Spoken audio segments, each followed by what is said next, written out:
우리나라가요, 고령 사회에 접어들면서 아마 고민을 해야 될 문제가 바로 이런 게 아닐까 하는 생각도 해봅니다. 박성배 변호사님. 지난 2월 10일 오후 6시 20분경에 96세 된 유모 씨가 자신이 운전하는 SUV 차량을 운전해서 한 호텔 주차장으로 들어가고 있었습니다. 네네. 그러다가 주차장 입구 왼쪽 기둥을 받게 되는데 여기에 당황한 유모 씨가 후진을 합니다. 네. 후진을 하다가 뒤따라 오던 다른 차량을 추돌하게 되고요. 아. 여기서 더 당황을 하게 되니까 후진을 계속 진행을 합니다. 네. 그러다가 주차장 앞을 지나가던 30대 여성 이 씨를 덮치게 되는데 네. 이 사고로 이 씨가 병원으로 후송됐지만 결국 사망하고 말았습니다. 세상에 목숨을 잃고 말았어요. 세상에 어떤 상황이 지금 이 상황이 바로 저희가 여러분 이해를 돕기 위해서 당시의 상황 CCTV를 토대로 보여드립니다. 저렇게 됐고 저기 때마침 길을 걷던 보행자 30대 여성을 치게 됐는데 저 여성이 그만 병원으로 옮겨졌습니다만 사망을 하고 말았습니다. 그런데요, 당시의 충격이 저 차량이요, 어느 정도의 속도로 저 벽을 들이받고 멈췄는지요. 당시 현장을 봤더니 김복준 의원님 보세요. 저건 뭐 건물 이 담벼락이요, 와르르 지금 무너져 있습니다, 지금. 애초에 들이받은 곳이 여기고요, 네네. 그렇다면 저분이 제가 볼 때는 그 이 악셀이라고 그러죠. 이제 이 가속기 네. 이거를 밟는 상태에서 아마 지나치게 이 감각이 없다 무디다 보니까 많이 밟아가지고 네. 전면으로 전진해서 아마 그 벽을 심하게 들이받고 네. 당황하니까 후진는 상태에서 또 이제 악셀을 밟은 게 그러니까 이게 내가 볼 때는 네. 악셀을 밟는 네. 이 가속기를 밟는 이거 힘의 조절이 잘 안 된 것 같아요. 예. 그래서 애초에는 저 강남에 있는 모 호텔 주차장 입구로 들어가려다가 그 기둥 부위, 왼편 기둥 부위를 받고 후진을 했는데 앞서 그 상황 관련 그 CD 그래픽 보셨죠? 그 보면은 들이받은 이후에 후진을 하는데 거기서 가속 페달을 밟은 듯해요. 속도를 줄이지 못하고 뒤에 오던 차량을 받고 그 이후에 계속 후진하면서 길을 가던 30대 여성을 치고 말았습니다. 결국 그 여성은 숨지고 말았는데 유인경 기자님 혹시 그러면 당시의 운전자 지금 고령이라고 나왔는데 어느 정도 나이고 혹시 당시 운전자의 음주 여부는 혹시 지금 조사가 됐습니까? 어떻습니까? 네, 96세신데요. 아, 그래요? 보니까 음주도 하지 않았고 뭐 특별한 전력도 없고 게다가 지난해 실시했던 검사에서도 왜 나이 들면 대신 검사에서도 무사히 통과했다고. 적성 검사하잖아요. 네. 네, 적성 통과를 했다고 하는데 아하. 이제 문제는 뭐냐면 아무리 부인하고 싶어도 나이가 들면 인지 능력의 감각이 떨어집니다. 저도 손가락 감각이 무뎌져서 문자를 감사합니다 보내고 간사합니다를 보내기도 하는데 네네. 운전 더욱더 심하지요. 아하. 근데 우리나라에서 택시 기사분들 중에서도 65세 이상이 27.3%가 되기도 그렇게 하고요. 많으세요? 네. 4분의 1 이상이 65세 이상의 운전기사시고요. 90세 이상의 운전기사분도 지금 70몇 명이나 있다고 하니까. 실제로 운전하고 계세요, 지금? 예, 예. 아. 다른 승객을 몰고 가는 분이 그 정도 된다니까 네. 좀 고령화 운전이 문제는 문제인 것 같습니다. 네. 진짜로 손정혜 변호사님, 이 사건이 지금 비단 뉴스파이터에서 처음 전해드린 게 아니라 지금 최근에 지금 고령 운전자의 운전 부지로 사고가 난 여러 차례 있었어요, 지금. 네, 과거에도 여러 차례 있었고요. 그렇기 때문에 제도 개선이 필요하다라는 목소리는 굉장히 높았습니다. 아하. 그런데 이것이 사실은 쉽게 해결되기 굉장히 어려운 부분들이 왜요? 고령이라고 해서 무조건 운전을 해서는 안 된다. 인지능력 저하다. 이건 사람마다 다른 부분이거든요. 그러다 보니까 일률적으로 금지하거나 제재하는 게 좀 어렵고 민감한 숙제가 아닐까 싶은데 네. 문제는 그러면 이 운전자 말고 피해자 입장에서 생각해 보면 맞아요. 굉장히 허망하게 그렇죠. 어떠한 잘못도 없이 피해를 입은 거기 때문에 굉장히 안타깝고요. 더군다나 이런 교통사고 처리 특례법으로 이제 처벌이 되실 텐데 워낙 고령이시고 법정형 자체도 그렇게 높지 않기 때문에 또 실현 가능성도 많지는 않을까 생각이 들어서 아마 유가족 측에서는 정말 억울함이 뭐 이루 말할 수 없으실 그러니까요. 텐데요. 이게 맞아요. 좀 사회적으로도 좀 제도 개선이 어느 정도는 필요하다. 최소한의 어떤 기준은 마련해야 되지 않을까라는 안타까운 그러니까요. 마음이 큽니다. 맞아요. 그런데 박성배 변호사님, 이 사고를 낸 96세 이 고령의 운전자분 지난해 있었던 적성검사를 통과했다는데 이게 그럼 석연치가 않죠? 이거 어떻게 봐야 되는 거예요? 한 언론에 보도된 그 고령 운전자 인지 검사 현장을 보면요. 네. 그 인지, 판단, 의사결정과 같은 기초 반응 검사를 합니다. 그랬더니 20명의 인지 검사 대상자 중에 10명이 불합격을 했다는 겁니다. 그런데 이게 인지 자체가 저하됐기 때문이 아니라 컴퓨터 사용이 미숙했기 때문일 수도 있으니까 수기로 다시 검사를 했다는 겁니다. 아. 그러고 나니까 20명 전체가 다 합격했다는 거예요. 그런데 이렇게 합격을 해도 실제로는 운전을 제대로 못 하시는 분들이 있는 게 현실이라는 거죠. 이렇게 전부 양호하다는 판정이 났던 분들 실제로 주행 시험을 보게 했더니 많은 분들이 불합격하더라는 겁니다. 그래서 이 적성 검사가 주행 시험. 제대로 운영되지 못하고 있다는 문제가 계속 제기될 수밖에 없는 것이죠. 결국 김복준 의원님 네, 이 예, 말은 예. 이 말인즉슨 운전을 이른바 글로 배우면 안 되고 네. 이론과 실제가 다르다는 거 아니에요 지금? 그러니까 실제로 주행 시험으로 전환을 하니까 거의가 불합격하더라 이런 얘기잖아요. 네. 이 사실상 연구 결과가 있기는 해요. 아. 이게 이제 노인이 되면 그 움직이는 물체, 네. 움직이는 물체를 인식하는데 이제 그걸 이제 동체 시력이라고 하거든요. 아. 그게 굉장히 급격히 감소한다.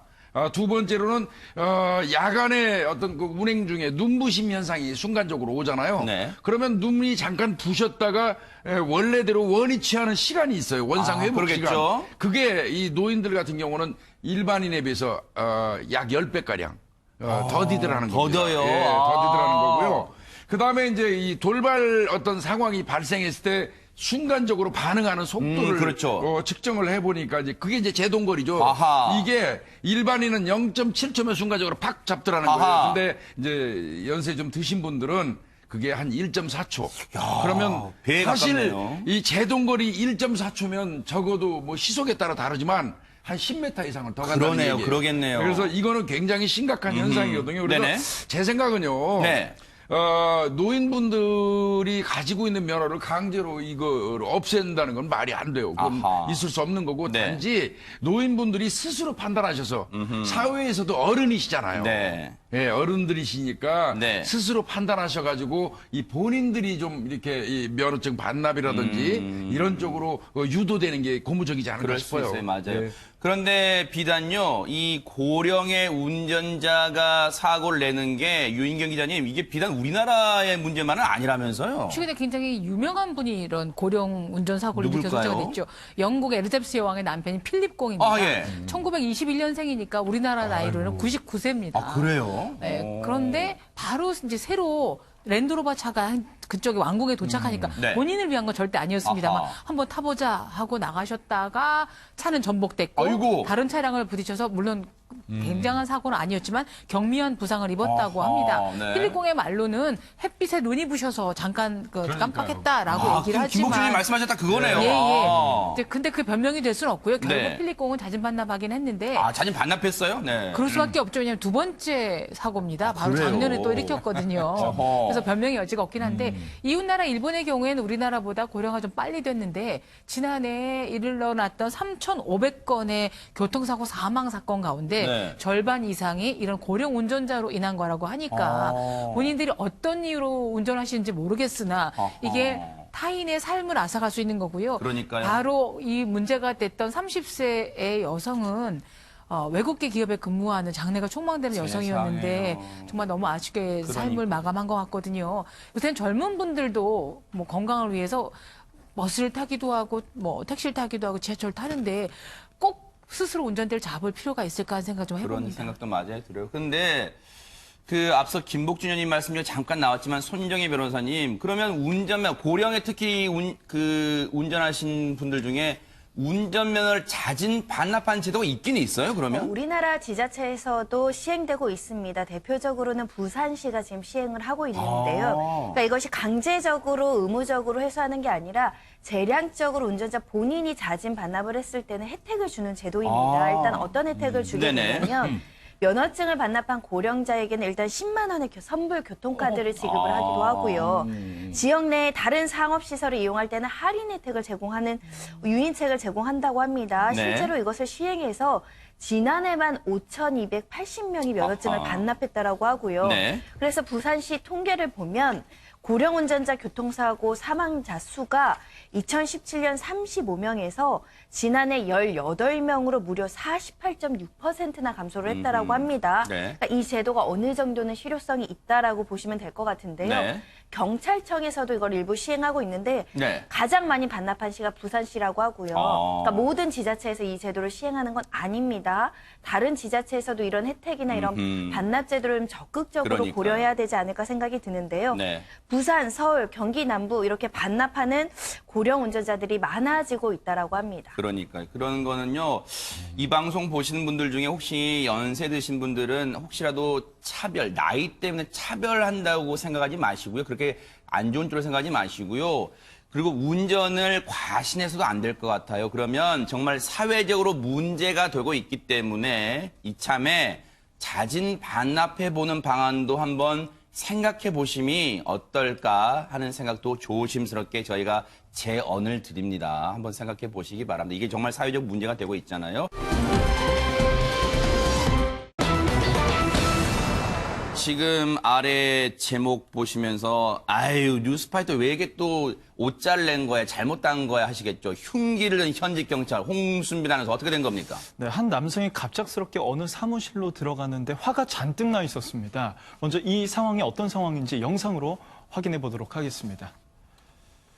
네, 이 남성이 지금 사무실 안으로 들어가려고 합니다. 지금 옆에 있는 여성이 말려보지만 뿌리치고 안으로 들어가고 있어요. 네. 저기가 어디냐? 서울의 한 재개발 조합 사무실인데 네. 저 남성이 잔뜩 화가 나서 사무실을 이리저리 돌아다니지만 네. 그 어느 누구도 이 남성에게 가까이 갈 수가 없었습니다. 뭐 손에 든 게 뭐 30cm 자예요? 뭐예요 그렇습니다. 이게? 바로 손에 든 저 물건 때문이었는데 네. 저 물건은 신문지에 감싸여진 흉기였어요. 흉기예요? 그렇습니다. 느닷없이 저 남성이 흉기를 들고 사무실을 찾은 겁니다. 아하. 저 남성이 재개발 조합장을 찾아가서 흉기로 협박하는 장면이었는데 네. 이와 관련해서 현장에 있었던 재개발 조합 관계자의 목소리를 먼저 들어보도록 하겠습니다.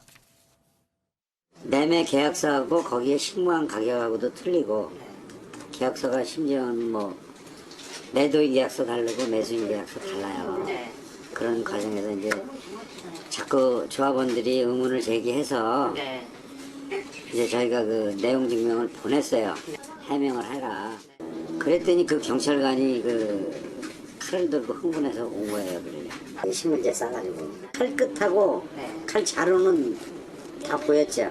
문을 박차고 들어오면서 조합장 나오라고. 저 안에 계셨던 이 재개발 조합 사무실에 계셨던 분은 얼마나 놀란 가슴을 쓸어냈을까요? 그런데 김복준 의원님 네. 다짜고짜 들어와서 조합장 나와 이렇게 외쳤는데 지금 이 재개발 조합 관계자 얘기를 들어보셨죠? 이 흉기의 끝부분과 자루 부분은 신문지로 감싸지만 보였대요. 근데 대체 왜 저렇게 흉기를 들고 난입한 거예요? 저 경찰관이 지금 제가 보니까 이제 추후에 밝혀진 사안인데요. 네.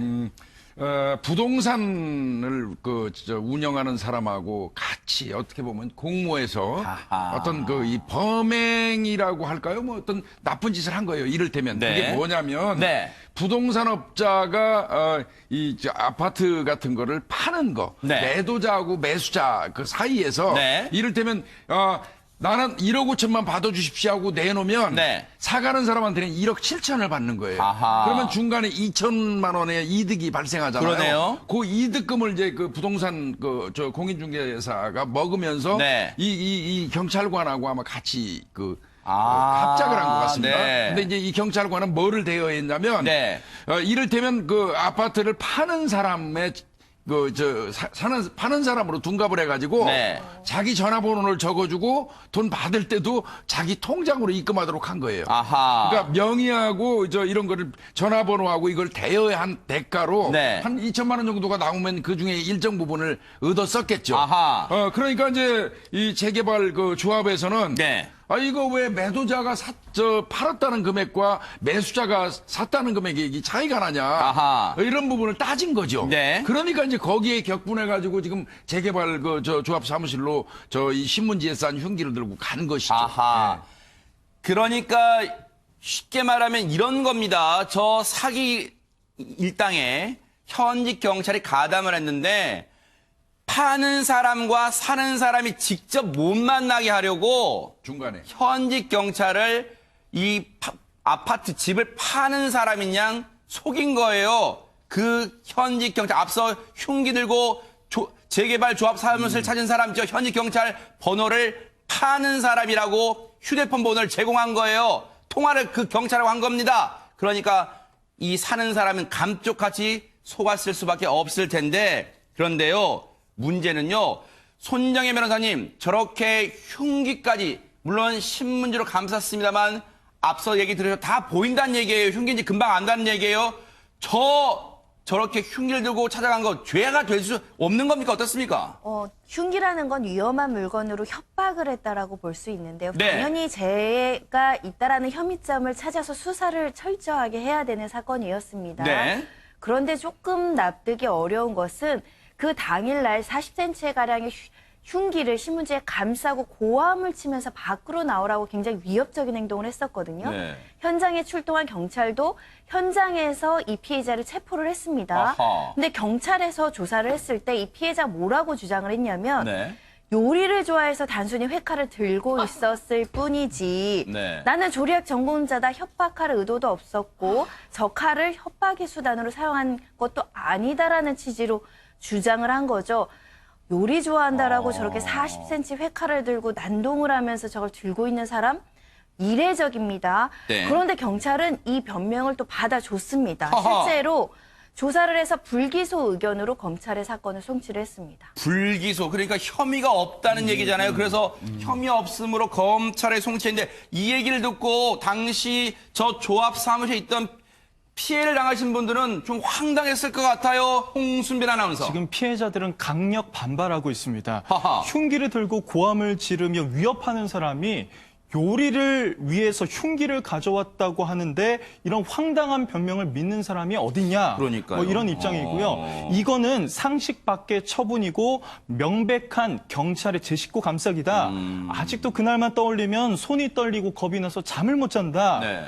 경찰이란 이유로 처벌을 받지 않는다면 우리 같은 시민은 억울해서 살겠냐며 강한 불만을 드러내고 있습니다. 아니 누가 봐도 상식적으로 그렇잖아요. 저 신문지로 감싸긴 했습니다만 길이 40cm에 저 흉기를 들고 와가지고 조합장 나와 그랬는데 그러면 그 안에 있던 사무실에 계시는 분들이 같이 요리할까요? 조리할까요? 그렇게 받아들이겠습니까? 김복준 의원님?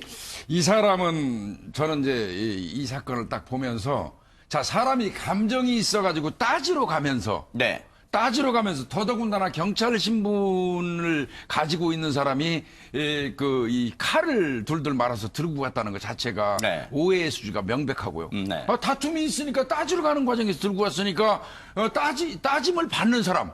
그 조합장 입장에서는 네. 얼마나 불안했겠어요. 아하. 더더군다나 신문지 사이로 그 흉기가 삐져나와 있었다면 네. 이미 흉기로 인식한 거 아니에요. 아하. 그래서 왜 이런 거 들고 와가지고 이러느냐고 얘기한다고 그러면 네. 서로 진짜 본인 말대로 조리를 하려고 얼떨결에 들고 왔다고 하더라도 네. 그 즉시 그거 놨어야죠. 아. 이건 아니다. 이거 네. 오해하지 마라.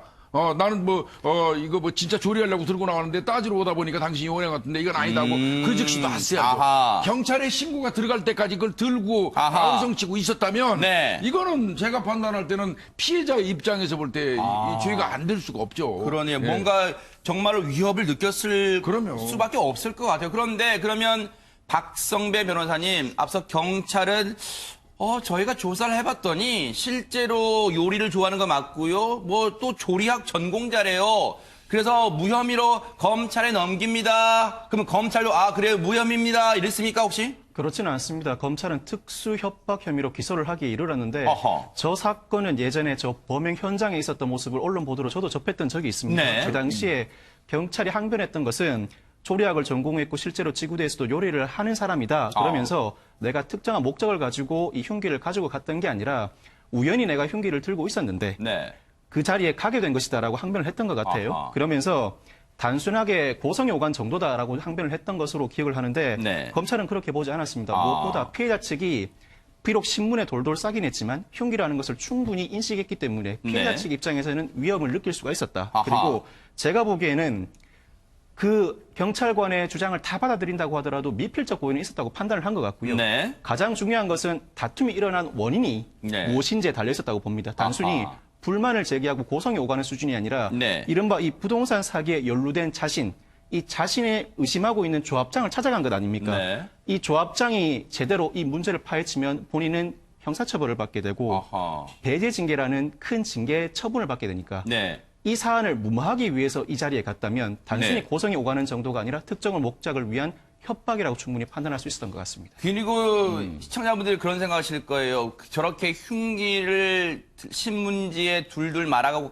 간 것도 정말로 뭔가 죄질이 안 좋다고 느껴지지만 그리고 이 사기극에 가담을 했잖아요. 자기 휴대폰도 제공하면서 실제로 자기가 집하는 사람처럼 행동을 했잖아요. 그런 나쁜 짓을 저질렀잖아요. 그런데 이 사기극에 저 현직 경찰만 가담한 게 아니라면서요, 유인경 기자님. 네, 모든 사기극에는 신기하게도 전문가들이 꼭 등장합니다. 아하. 네, 아마추어만이 아니고요. 네. 근데 여기에 등장한 사람은 바로 뭐 케이블 TV라든가 이런 데 많이 나와서 부동산을 소개했던 부동산 전문가 윤모 씨인데. 이 사람이 지금 뿌옇게 처리한, 아하. 그렇죠. 네. 또 와서 굉장히 전문가인 것처럼 얘기를 했는데 알고 네. 보니까 가담했던 공인중개사로부터 15차례에 걸쳐서 1,500만 원? 아니 뭐 4,500만 원 4,500만 원 정도를 받았다고 합니다. 네. 근데 사실은 부동산 전문가라면 수억 대 수십억 대도 벌 수 있는 분들이 이렇게 좀 치사한 일에 연루돼서 하는 건 소탐대실일 것 같고요. 네. 얼마 전에도 보시면 아시겠지만 주식 전문가라서 굉장히 부자가 됐다고 뭐 굉장한 방송에 많이 나왔다. 알고 봤더니 사기꾼. 그랬었죠. 예, 네. 알거지. 뭐 이렇게 돼 있는 네. 거였어요. 사실은 매스컴에서 등장한 스타들이 대부분 스스로 타락한 자들이 되는 경우가 많기 때문에 네. 방송에 나온다고 꼭 신뢰를 해서는 안 될 것 같습니다. 네.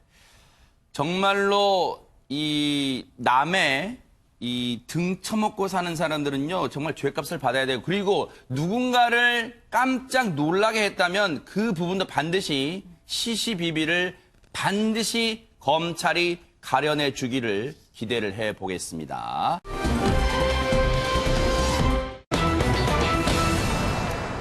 집에 와보니까 뭐가 내시더라 이런 얘기를 있었는데 바로 그 얘기를 해볼까 합니다. 손정혜 변호사님. 네, 작년 1월 17일 밤 11시 경입니다. 남편이 이제 집으로 돌아왔습니다. 빌라 3층이 이제 이 남편의 집이었는데요. 집에 들어왔는데 믿을 수 없는 상황이 벌어집니다. 바로 내연남이 우리 집에 있었던 건데요. 내연남도 마찬가지로 놀라기는 똑같았습니다. 놀래서 숨어 들어간 곳이 안방 화장실이었는데요. 안방 화장실로 숨어드니 이 남편은 참을 수 없는 분노를 느끼지 않았겠습니까? 그랬겠죠. 흉기를 들고 문을 열어라, 문 열지 않으면 죽여버리겠다라고 이제 고함을 치면서 화를 내기 시작했는데요.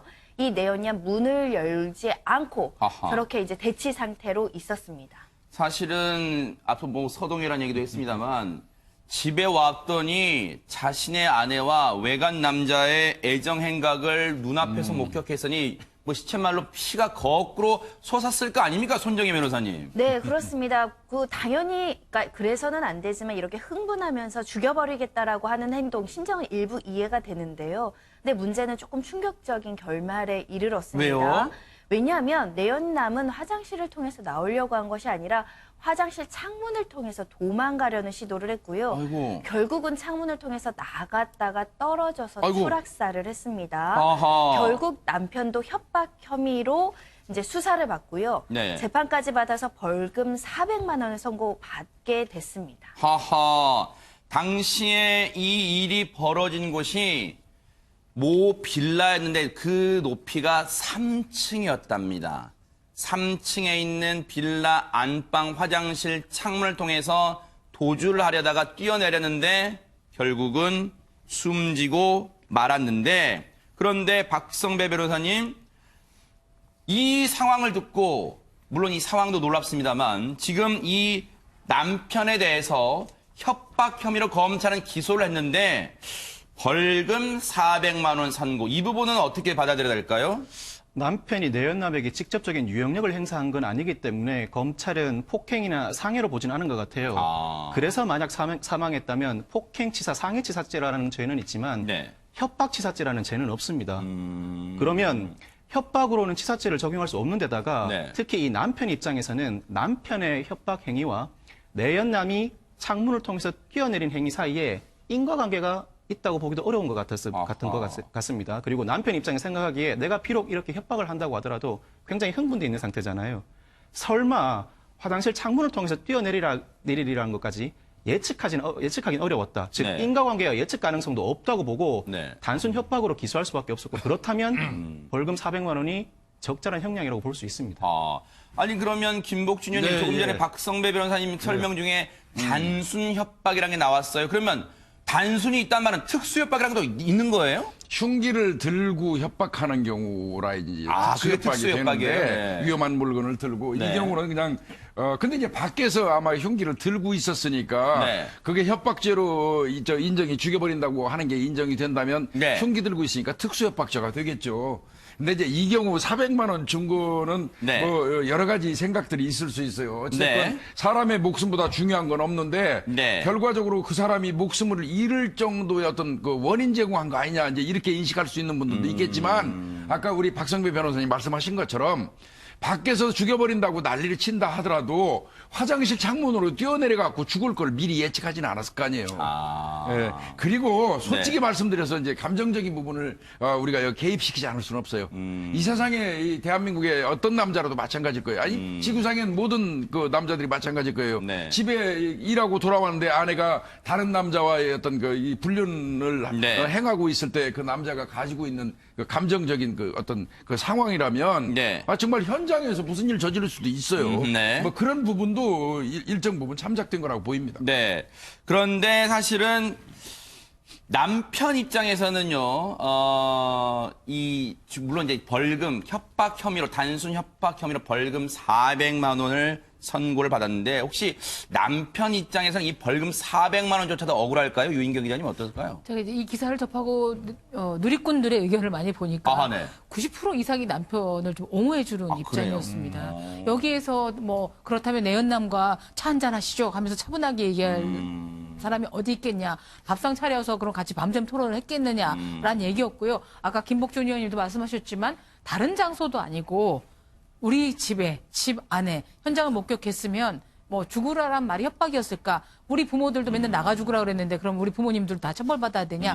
이런 의견도 있었지만 네. 문제는 어쨌든 원인이 어쨌든 간에 이 내연남이 사망에 이르게 됐었고 네. 이분도 그 공포라는 거는 피해자가 어떻게 느끼냐기 때문에 네. 400만 원이라는 벌금도 뭐 낼 수밖에 없는 상황이었지만 네. 남편한테 안타깝다라고 하는 분들도 꽤 있더라고요. 예.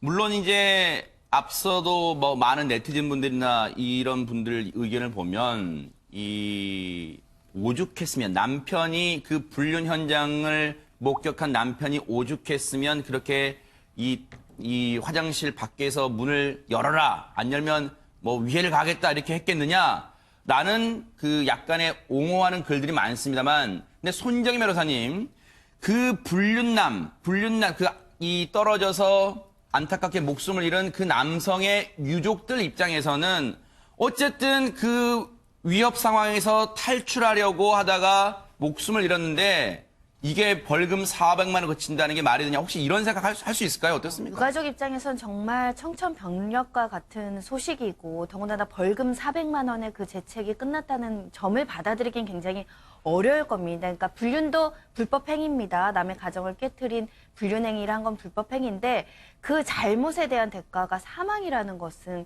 굉장한 치명적인 슬픔으로 다가올 수밖에 없는 것이고 더군다나 이런 피해를 입어도 또 누구에게 또 하소연하겠습니까? 그런 점이 좀 안타깝고요. 네. 사람의 생명보다 더 중요한 건 없기 때문에 네. 이런 어떤 그 비극적인 결말을 피할 수 있었다면 얼마나 좋았을까라는 생각도 들고요. 네. 양쪽 다 매우 안타까운 상황이 아닐까 생각이 네. 듭니다.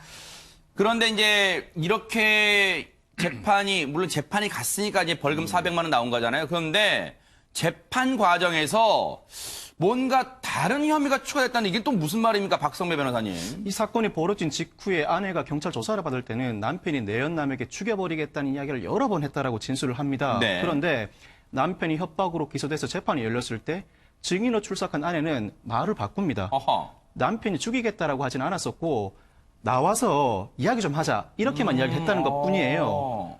법원이 보기 이상하잖아요. 네. 보통 피의자가 됐든 증인이 됐든 경찰, 검찰, 법원 단계에서 진술을 하기 마련인데 네. 사실 법조에 있는 많은 사람들도 가장 진실된 진술은 경찰 진술이라고 얘기를 합니다. 아, 그래요? 최초 진술이기 때문에. 이후 발전 단계에 따라서 진술을 다듬어 나가기 때문에 네. 가장 진실한 진술은 경찰 진술이라고 얘기를 하는데 네. 법원도 최초 진술과 진술이 너무 다르다라고 해서 아하. 여러 증거 조사를 거쳐보니 아내의 진술, 법정에서의 아내의 진술은 허위다라는 판단을 아하. 하고 이 사건 결론을 내린 겁니다. 네. 당연히 검찰 입장에서는 법원이 그렇게까지 판단했으니 네. 아내는 법정에 나와서 허위 진술을 했으니 위증, 네. 이 위증 혼자 했겠는가 더 조사를 해본 다음 남편에게 위증 교사 혐의를 적용해서 기소를 하는데 보통 아내가 남편을 위해서 위증을 하면 벌받지 않는 거 아닌가 이렇게 생각하시는 분도 있을 것 같아요. 네. 죄 지은 사람들 숨겨주는 경우 있잖아요. 친족이. 네. 이럴 경우에는 친족간의 특례가 적용되는데 범인 인력죄 친족간의 특례입니다. 그런데 위증에는 이런 게 없어요. 위증은 친족이 이 사람을 위해서 위증을 해준다고 해서 특례 규정을 적용해주지 않습니다. 위증을 네. 그만큼 중하게 보는 겁니다. 아하. 그런데요, 아내의 진술이 이 아내도 나쁜 짓을 한 겁니다. 외간 남자와 그 집에서 자신 남편과 같이 사는 집에서 외간 남자 불륜했으니. 근데 김복준 의원님, 예, 예. 애초 진술이 나중에 바뀌었다는 걸 어떻게 그러면 이걸 밝혀내는 거예요? 그 밝혀낸 증거가 뭘까요? 그러니까 경찰에서 최초의 진술을 할 때는 네. 남편이 흉기를 들고 화장실 밖에서 네. 빨리 나와라 나오지 않으면 죽여버리겠다는 말을 했다는 거예요. 네. 그 죽여버리겠다는 말 자체가 협박이거든요. 아하. 그런데 이제 이 재판 단계에서는 네. 남편의 이제 교사를 받아가지고 네. 죽여버리겠다는 말은 안 했다. 아. 그 죽여버리겠다는 말 자체를 이 아내가 부정한 거예요. 그냥 나오라고 소리만 질렀다. 네. 그러면 바꿔서 얘기하면 협박이 아니라는 뜻이죠. 아하. 그러면 남편은 결국 그 특수협박으로 처벌을 받지 아니하는 거거든요. 네. 그러다 보니까 남편 입장에서는 협박죄로 처벌받지 않기 위해서 아내를 교사한 거고 하하. 죽여버리겠다는 그 얘기는 안 했다고 네가 말해라. 네. 그러니까 이제 이 아내 되시는 분은 어차피 그 다른 사람하고 이 불륜을 맺다가 그 남편한테 걸렸으니까 남편한테 미안한 것도 있고 그렇지 않습니까? 네. 그러다 보니까 남편이 시키는 대로 법정에서 죽여버린다는 말은 안 했습니다. 네. 즉 말하면 협박은 없었습니다. 네. 이렇게 된 거예요. 아하. 그런데 이제 재판부에서 볼 때는 네. 아까 말씀하신 것처럼 경찰에서 최초의 진술이 신빙성이 있고 네. 그리고 그 당시 상황을 유추해 보면 네. 어느 뭐 부처님 그 가운데 토막 같은 사람이 거기서 갖고 나오세요 하겠습니까? 네. 당연히 무슨 그 험악한 욕이 있었으리라고 추정할 수 있는 것이죠. 네, 그 불륜남이 숨진 것에 대해서는 이미 재판부가 벌금 400만 원 선고했습니다만 추가로 기소된 혐의, 즉 아내에게는 위증 혐의, 그리고 남편에게는 위증 교사 혐의를 추가했는데 혹시 이거 형량이 무겁나요? 손정희 변호사님 어떻습니까? 오히려 협박으로 벌금 400만 원 받은 것보다 훨씬 더 높게 선고형이 나올 수 있는 가능성이 있는 게 대법원 양형 기준에 따르면 위증죄 기본 양형이 6개월, 그러니까 실형 6개월에서 1년 6개월로 규정이 되어 있거든요.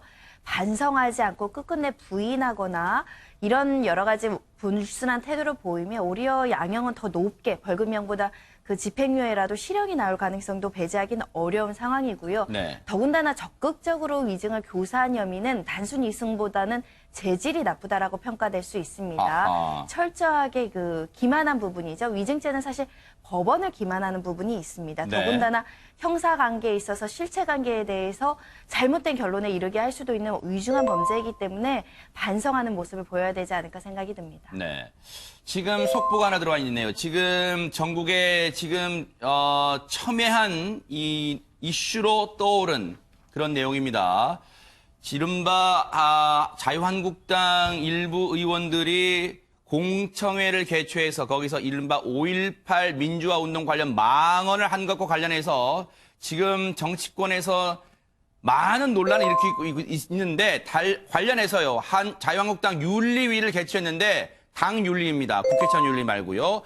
5.18 모독 발언을 한 의원 중에 이종명 의원만 당 제명 조치를 하겠다. 그리고 김진태 의원과 김술래 의원은 전당대회까지 징계를 유예하겠다. 왜냐면요, 설명을 해드릴게요. 일단 이종명 의원, 또 김술래 의원도 이 발언의 정도가 셌고요. 물론 김진태 의원은 공청에 참석하지 않고 영상으로 이 행사 인사말 축하말 대신했어요. 물론 공청회를 공동 주최한 인물이긴 합니다만 이종명 의원에 대해서만 일단 제명 조치하고 김진태 의원과 김술래 의원은 전당대회에 지금 출마를 하고 있어요. 김진태 의원은 당권 도전하고 있고요. 김술래 의원은 지금 아마 최고위원 도전하는 것 같은데 김술래 의원은 또 비례대표 의원입니다. 그런데 두 사람에 대해서는 일단 전당대회까지는 징계를 유예해 주기로 일단은 자유한국당 윤리위가 결정을 내린 것 같습니다. 어제 결정을 못 내리고 미뤄서 많은 또 언론과 여론의 질타가 있었는데 일단 오늘 아침에 당 윤리를 다시 열어서 일단은 이렇게 결정을 내린 것 같은데요. 이 소식은 오후 와이드 시간과 MBN의 정통 종합뉴스 MBN 뉴스8에서 더 자세히 전해드리도록 하겠습니다.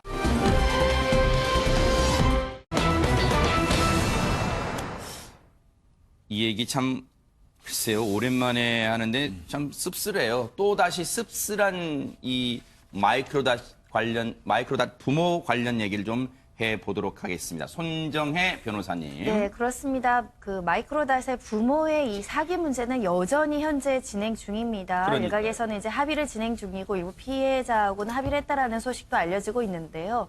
최근에는 번호를 도용한 새로운 소식들이 전해지고 있어서 공분을 사고 있습니다. 아하. 왜냐하면 설 연휴를 앞두고 이 마이크로닷 부모가 피해자들과 접촉을 시도했는데 처음에는 006으로 시작하는 국제 전화번호로 전화를 하다 보니까 사람들이 일단은 받지 않고요. 더군다나 합의를 원치 않는 피해자들은 받고 싶지 않을 수 있습니다. 그래서 전화를 받지 않았다라고 하는데 네. 이 마이크로닷 부모가 그 다음에 행한 행동이 조금 문제가 되고 있습니다. 뭘까요? 피해자들이 전화를 받습니다. 왜냐하면 네. 031이면 경기도 지역번호죠. 그러네요. 지역번호 그러네요. 네, 지역번호 051 부산 지역입니다. 아, 그러네요, 그래서 진짜. 혹여라도 모르는 번호이지만 네. 명절 전후로 명절 끝나서 또 아는 사람이 전화했을 수 있다라고 전화를 받았더니 네. 이 신 씨 부부였다라는 것이고요. 전화를 받았더니 네. 합의를 해달라. 아이들은 죄가 없지 않느냐 이런 이야기를 했다라는 겁니다. 네. 자식을 위해서 합의 좀 해달라라는 부탁 취지의 전화를 했다라는 것인데요. 네. 어찌됐든 피해자들 입장에서는 조금 속은 느낌도 들고요. 원하지 않는 또 합의 전화를 또 일부러 받고 싶지 않았던 사람들은 또 모르는 번호를 통해서 이렇게 연락을 오다 보니까 조금 당황했다 이런 소식들이 전해지고 있습니다. 그러니까요. 당황을 거꾸로 하면 황당해잖아. 아마 황당한 마음도 컸을 그렇죠. 거예요. 이게 전화로 뭐 하는 거예요, 이게 지금. 근데 김복준 의원님. 예. 어디에 있는지 모르겠습니다만 지금 이게 뭐 홍길동처럼 둔갑하는 것도 아니고 어떨 때 031로 왔다가 예. 어떨 때 051로 왔다가 이게 뭐 하는 겁니까 이게 지금? 일반적으로 이게 우리가 당하고 있는 보이스피싱 수법입니다. 그래요? 예, 이게 지금 현재 이 두 부부는 뉴질랜드에 있지 않습니까? 아하. 그럼에도 불구하고 거기에서 국제 전화를 걸게 되면 아까 말씀하신 것처럼 006으로 오잖아요. 네. 그러니까 요즘에 이제 우리 국민들이 국제 전화 006으로 뭐 이런 식으로 전화가 오면 안 받아요. 아. 이제 보이스피싱으로 인식을 하는 경향이 네네. 있거든요. 그러니까 이분들 입장에서는 전화 안 받으니까 답답했겠죠. 네. 그러니까 이제 인터넷 그 전화 프로그램에서 발신자 이 번호를 변경하는 그런 그 앱이 있어요. 별의 그걸 별게 다 있네요, 내려받아가지고 진짜. 그 보이스피싱범들이 하는 거랑 똑같은 형태로 아하. 031, 051로 전화를 한 건데 아하. 결국 이분들이 031이나 051로 해가지고 전화를 하면 네. 사실은 원래 그 전화번호를 갖고 있는 부산 지역분 또 경기 지역분들은 네. 본의 아니게 피해볼 수도 있죠. 네. 그런데 실제로 이 일로 피해를 본 사람들이 있어요. 유인경 기자님. 말씀하신 031은 경기도에 있는 멀쩡한 회사입니다. 네. 그러니까 뭐 가정집도 참 심란했겠지만 기업체에 전화가 와서 마이크로닷 부모랑 무슨 관계냐, 그렇죠. 왜 우리한테 전화했냐 그러면은 회사 신뢰도도 얼마나 귀찮겠어요. 그 기업 같은 경우에는 아예 전화선을 뽑아 넣을 정도라고 얘기를 하고 SNS 통해서도 우리는 마이크로닷이나 마이크로닷 부모랑 아무 상관이 없다고 했는데 하하. 많은 분들이 도대체 사기 전문가가 아니냐 이렇게 다양한 방법으로 사기를 칠 수 있느냐라고 네. 얘기를 했고요. 자식을 위해서 이민을 갖고 자식 인생을 어떻게 얘는 죄가 없지 않냐 했지만 그러니까요. 이런 분들 또 이 사기 때문에 지금 마이크로닷이 25세입니다. 100세 인생으로 지금 75년의 삶이 남았는데 네. 좀 더 정직하게 진실하게 대응을 해주셔야 부모님들이 걱정하는 마이크로 다그 형제가 그러네요. 안심하고 살 수 있을 것 같습니다. 근데 박성배 변호사님, 이거 지금 뭐 합의를 시도했다는 것도 몰라요. 그 진정성 나중에 따져봐야겠습니다만 일단 이제 번호를 지금 도용한 문제, 이거 간과할 문제는 아닌 것 같은데요.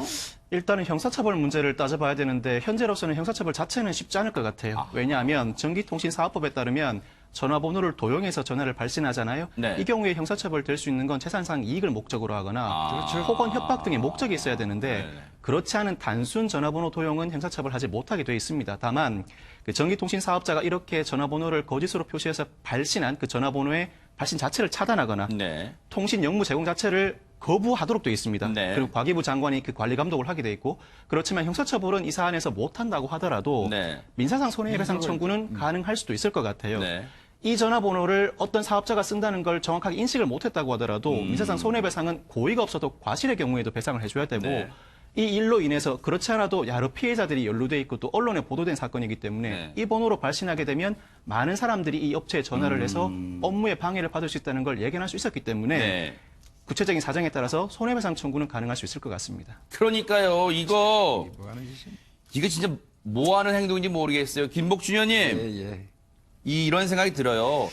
정말로 자식이 걱정되고 합의할 거면 전화로 이렇게 하지 말고 제발 한국에 좀 들어오세요. 들어와. 좀 이런 생각이 듭니다. 아니 오직하면 들어올 의사가 없는 걸로 그 최종 확정했어요 경찰에서. 아, 그래요? 그랬기 때문에 그 인터폴 적색 수배를 요청했고 네. 결국 받아들여진 거 아니겠습니까? 네. 예, 그러니까 뭐 이분들은 자진해서 들어올 의향이 없는 거고요. 하하. 아마 지금 내가 보니까 어떻게 해서든지 뭐 어떤 형태로든지 합의를 해가지고. 나름대로 할 수 있는 범위에서 합의를 하고 네. 그 다음에 들어와서 불구속으로 빠지는 형태 하하. 이거를 노리는 걸로 보입니다. 네. 정말로 이 마이크로 다시 부모의 슬하에는 새 아들이 있잖아요. 여러분 뭐 여러 차례 전해드렸으니까 아시겠지만 정말로 아들들이 걱정됐다면 애초에 정말 싹싹 빌고 한국에 들어와서 죄값을 받을 게 있다면 받지. 왜 이제 와서 마치 자식들에 대한 사랑이 엄청난 것처럼 코스프레를 하고 있는지는 모르겠습니다. 진심이 있다면 들어오세요. 지금이라도.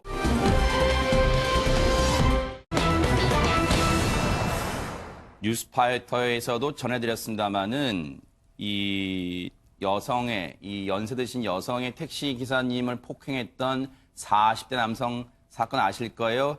그런데 그 남성이요. 영장이 기각됐답니다. 박성배 변호사님. 지난 2월 10일 오전 4시 30분 남양주시 호평동 아파트 단지 근처에 한 택시 안에서 40대 남성이 택시 운전기사 60대 여성을 마구 폭행하고 달아납니다. 네. 당연히 경찰이 수사에 나섰는데 경찰이 수사에 나서면 가족들은 그 사실을 알고 피의자를 설득하기 마련입니다. 설득에 설득을 거듭하다가 검거 직전 16시간 만에 자수를 합니다. 그런데 경찰은 사안 자체가 중하다. 피해 택시 운전기사가 사주의 상해를 입었고 또 운행 중인 택시 운전기사를 폭행했다는 것, 운전에 또 업무에서 큰 방해를 일으켰기 때문에 마땅히 구속돼야 된다고 판단하고 구속영장을 신청했지만 네네.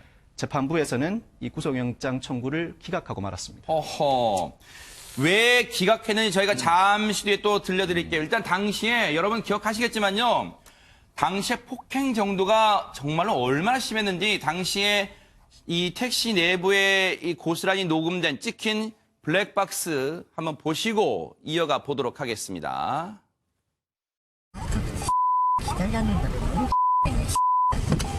지금 하프리에 나한테 왔잖아요 지금. 어? 그러니까 저는 교수님 입장으로 지금 짜증나는 게 많아가지고 지금 같이 해요. 그러니까 가주세요. 저 지금 춥고 지금 짜증나고 막 하거든요 지금. 아니 지금 짜증나서 그랬으니까 집 앞까지만 좀 제발 부탁인데 가주세요. 지금 하프리에 나한테 왔잖아요 지금. 아이 지금 그만하고 좀. 저 지금 미치겠거든요 선생님. 네. 선생님. 야 까지 말을 하자고 했잖아. 야. 지금. 아이고. 정말로 난데없이 저런 봉변을 택시 기사님은 당했습니다. 그런데 저렇게 중한 당시에 특히 얼굴 부위를 당시에 블랙박스를 저희가 이제 유심히 봤습니다만 얼굴 부위를 집중 구타를 당했고 폭행을 당했고요. 전치 4주의 부상을 당했습니다. 그러면 아마 지금도 입원 중이실 텐데 그런데 앞서 박성배 변호사님 말씀처럼 경찰은 죄가 중하다고 보고 영장을 신청했는데 법원에서는 왜 영장을 기각했을까요? 김복준 의원님. 일단은 이 운행 중에 있는 운전기사분을 폭행을 하면 특가법을 적용해요. 네. 특정 범죄 가중처벌을 하는 이유는 뭡니까? 그만큼 위험하기 때문에 네. 그 법을 특별히 만드는 거예요. 네. 그렇다고 하면은 지금 이제 이 법원에서는 이렇게 얘기를 해요. 이 사람이 이제 그 불구속을 하면서 한 이유를 네. 자수다. 근데 저는 이거 자수라고 생각해야 되는 건지 모르겠습니다. 경찰이 이미 이 사람이 행선지 본인의 아파트를 얘기해가지고 경찰이 그 아파트를 찾아가서 인적사항을 이미 다 파악을 했고 검거하려고 집에까지 갔어요. 가족들이 알았고 가족이 어차피 문제가 생겼으니까 설득을 해서 자진 출석했는데 이게 자진 출석인 게 이게 자수가 되는 건지는 모르겠습니다. 여하간 근데 자수했다. 네. 그리고 직업이 일정하고 직업이 있고 주거가 일정하다. 네. 뭐 신문 과정에서 태도가 괜찮았다. 네. 그래서 뭐 구속의 어떤 상당성을 인정하기 어렵다 이렇게 얘기를 했거든요. 네. 근데 제가 조금 서두에 말씀드린 것처럼 네. 특가법을 뭐하러 만들었습니까? 그러면 아하. 예, 네.